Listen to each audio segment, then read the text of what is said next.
Hello and welcome to some of the highlights from our recent Frost Over the World programmes this year.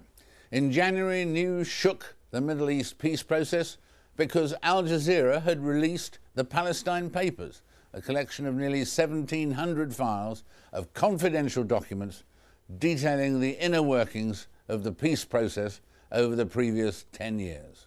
Saeb Erekat, the chief Palestinian negotiator, reacted to the leak by denouncing it as a pack of lies. And when I spoke to him, he was still clearly rather upset. I was portrayed by Al Jazeera in the music, in the sequencing, in the tampering, in the selectivity of things. And they were telling people Saeb Erekat is guilty, execute him, and give him unfair trial after that. The thing is, as far as the leak themselves, now we have an investigation committee, and you know me, Sir David, if these documents were read from my office, I and I alone will be fully responsible for this. From the documents, I'm looking at the Jazeera websites today. I'll give you two examples, sir, on what they did to me personally. In one statement, they said Saeb Erekat said to Americans, we killed Palestinians. And then they brought a show of a Palestinian being killed by Israelis. So that's the linkage. What was the sentence I was telling Senator Mitchell and David Hale, Ambassador David Hale, look, David Hale, in pursuing the one authority, one gun, the rule of law, we have killed Palestinians, which is truth. 5 Palestinians were killed in Kalkila, 2 from the security the day before. And now your support of Netanyahu's policies of settlements, you're undermining Abu Mazen and Salam Fayyad and throwing the region to the hands of extremists and darkness. So everything was taken out of context. I think that for the next 2 years, unless we find a new formula for the negotiations or an objective, other than the full comprehensive treaty between the two sides, we are stuck because the Palestinians have to go to elections or long overdue. The Americans are already begin their cycle of presidential elections in 2 years, and the campaign is already on its way. Israel itself might go to elections because of domestic political crisis. And so under these circumstances, I don't see chances for a full comprehensive peace treaty between us and the Palestinians. In May, the Israeli Prime Minister Benjamin Netanyahu spoke to the US Congress about, amongst other things, the state of the peace process. I spoke to Dan Gillerman, the former Israeli ambassador to the UN, for his reflections on the speech and where things stood. 2 years ago, I publicly committed to a solution of 2 states for 2 peoples, a Palestinian state alongside a Jewish state.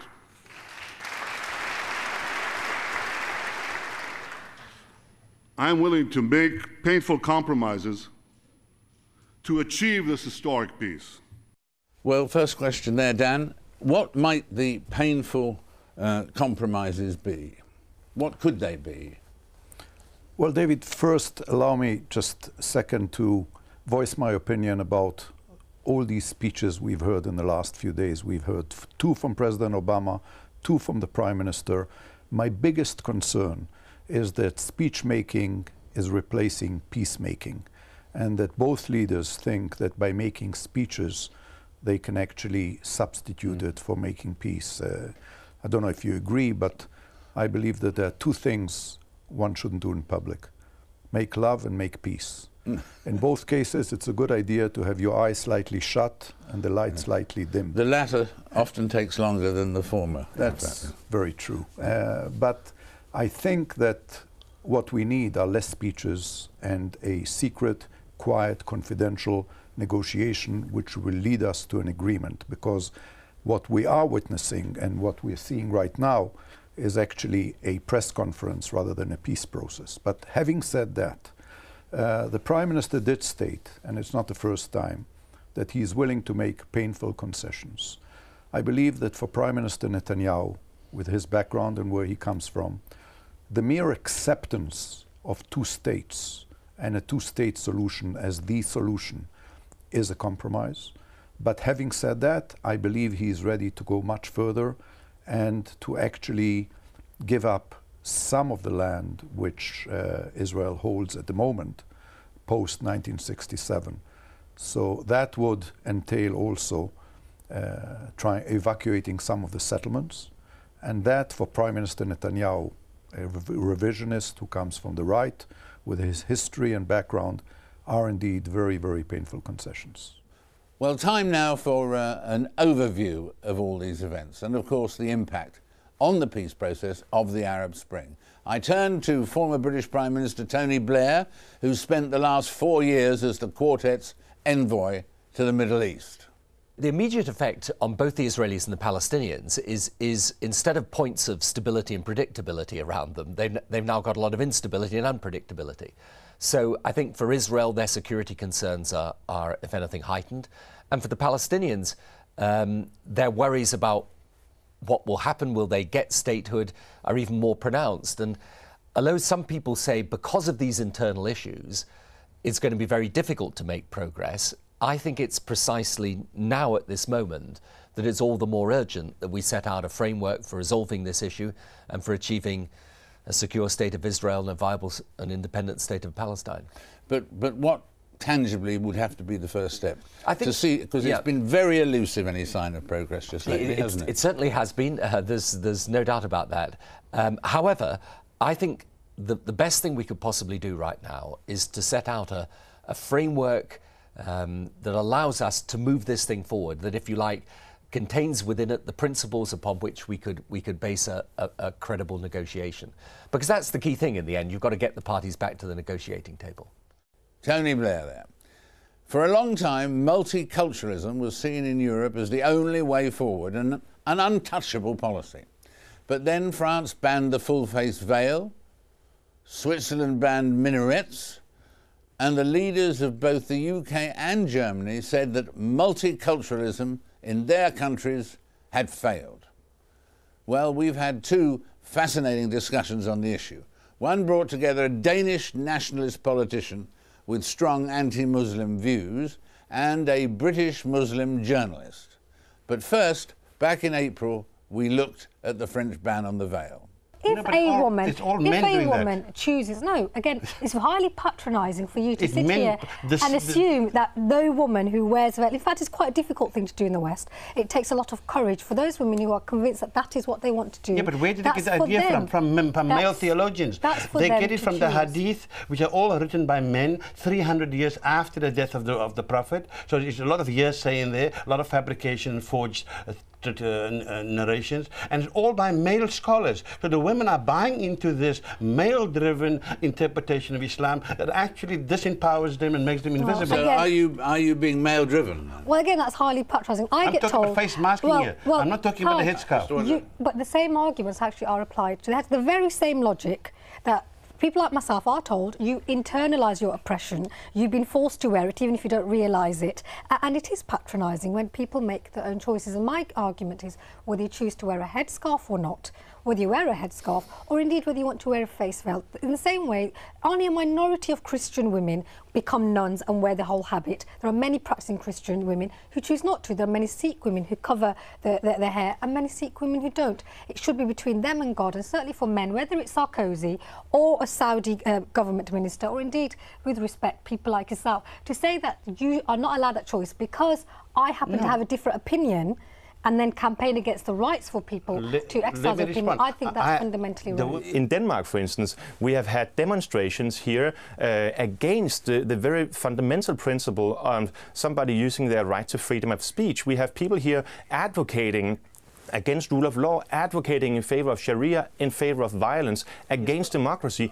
These people simply don't belong in Europe. There are plenty of other countries where they could have a life just their way, but we must just remain on our road, which is a road of freedom and democracy. But David, why are we accepting? I'm not accepting the terms that are set on this debate by the far right. I don't accept that there's a huge number of people who want Sharia law. But let's look at Britain, British Muslims, 1.8 British Muslims.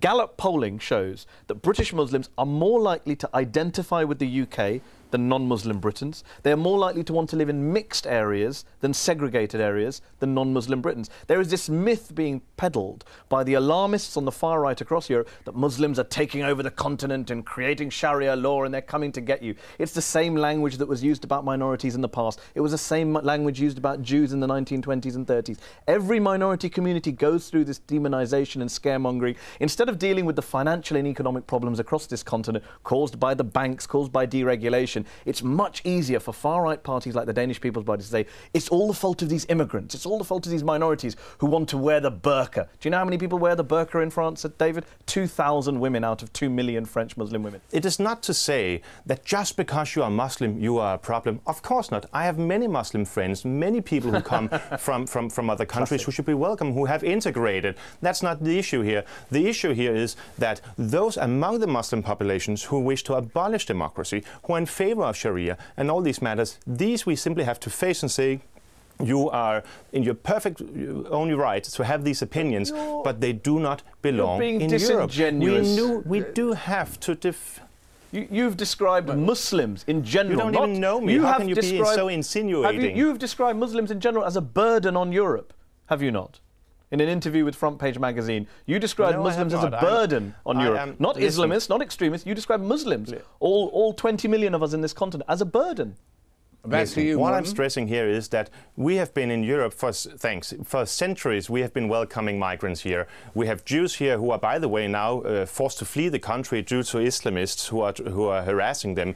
We have welcomed Chinese people, Indians, people from all over the world, and that has not forced any problems. None of these have told the Danish society that it needed to be changed. Now suddenly we are faced with a new minority group that are telling us that we need to change our way of life, that we need to change our society, that women shall not have equal rights with men, that we shall not be able to speak as freely as we used to, that democracy is not as good as a way of life as Sharia law.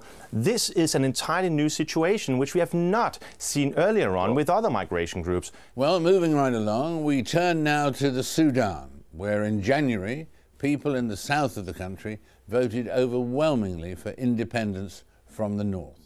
But will the two be able to live peacefully together as independent countries, absolutely adjacent, when there's been so much violence in recent years? Well, with just a month to go until independence, and with troops from the north having moved into the border region of Abyei, I welcome to the studio Sudan's foreign minister, as fears were growing that the two sides were heading again for conflict. Nobody is ready to go back to war. We had been in war through decades, and we have seen by ourselves, and we lost so many lives, we lost so many resources, we lost so many chances. So nobody is prepared to go back to war. Look at what we had been doing throughout, signing this agreement. We sacrificed some very important part of our country. We sacrificed some very important, sizable number of our population. And we sacrificed so many chances and so many resources in that part of our country. Shall we, after all that, go back to war? For which reason? And the UN have said that this occupation is a serious violation of the peace accord that you signed with the South. It demands that the government of Sudan withdraws immediately from the Abyei area. So that's the UN very, very clearly criticizing what you've done. It's easy to criticize, but nobody can tell me what the UN forces were doing there throughout 2 months of continuous violations to the agreement and continuous attacks against the population from the north and against South Sudan armed forces, and even at last they were encouraged to attack the UN forces themselves. What are they going to do there? Shall we wait for them? Shall we wait for a massacre, opening doors for two populations to come and clash with each other? Or shall we act? We are acting according to the law. We are acting according to our responsibility. As the CPS says, Abyei will be in the north till the time we agree on which future will be on that area. And that's a story that we'll doubtless be returning to in our new series in September. Liberia, also by the way in West Africa of course, is recovering from a bloody civil war and has been transformed since 2006 really by the efforts of one person. There's always more than one person, but it's President Ellen Johnson Sirleaf, nicknamed the Iron Lady, is an outstanding figure. So I asked her if a country that was once awash with weapons has now been healed. I cannot say, David, totally that all the guns, have been put away, but we've done gone a long way to make that transformation from violence to peace, to productive endeavor, and we owe that a lot to just the Liberian people who have wanted peace, who have said no more war. That desire to be normal again, that desire to be a part of the world order, that desire to get progress and to receive basic services has been a driving force to the peace and stability that we've enjoyed for the past 8 years. President Ellen Johnson Sirleaf there, Liberia's Iron Lady. We move now to the United States, where we've spoken to a couple of the more unlikely, perhaps, Republican candidates for next year's presidential election. We're coming up to the 10th anniversary of the 9/11 attacks. I think the threats in the world continue. We still have unrest, turmoil in the Middle East. We still have Iran vigorously pursuing nuclear weapons. We still have the problem of North Korea. There's no doubt the economy is going to be an incredibly important issue, but I think those who write foreign policy off politically are making a big mistake. And so will candidates be making a big mistake, you say, if they are one-issue candidates?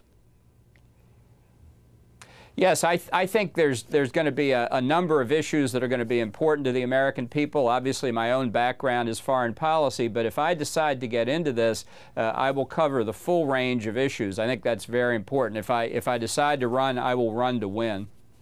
And we have seen an election where a black man was elected President of the United States. Do you think the American people are ready to elect a man with a moustache? Well, the last successful candidate with a mustache was William Howard Taft. Right. That's not exactly my model. Maybe the one before him, Theodore Roosevelt, would be a better model. Yeah, I think you're wise if you take that course, I think. Very wise indeed. And when will you make your decision, or have you more or less made it, to run for the presidency? No, I'm still considering it. I think the schedule of this election cycle has been pushed back quite a bit. That obviously benefits non-traditional candidates. I think there's no coalescence yet around any Republican figure for the nomination, but I think President Obama is very vulnerable next year, and there's a great hunger to replace him, and it's a question of settling on the right candidate to do that. Fred, the phrase that's obviously always quoted, the first openly gay candidate, a phrase that you use and so on, and the campaign uses and so on. Obviously, one of the reasons for saying that is because it's true and something you believe in, but do you think it's also a vote-winning phrase as well, Fred? Well, yes, in certain circles, and it gets me a seat at the table, being the first openly gay candidate for President of the United States in history.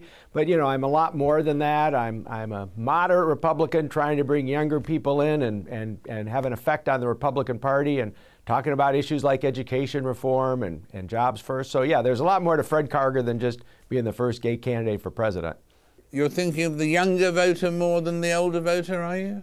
Well, yeah, the kind of mainstream Republican Party, the 65-year-old and up voter has not been quite as enthusiastic about my candidacy as what I'm terming the 18 to 29-year-old demographic. I've spent a lot of time speaking at colleges and universities all over this country, particularly in the first two states of Iowa and New Hampshire, and I've been getting a tremendous reception there and registering new voters and bringing people not just into the Republican Party, but bringing younger voters into the political process. I'm very excited about that.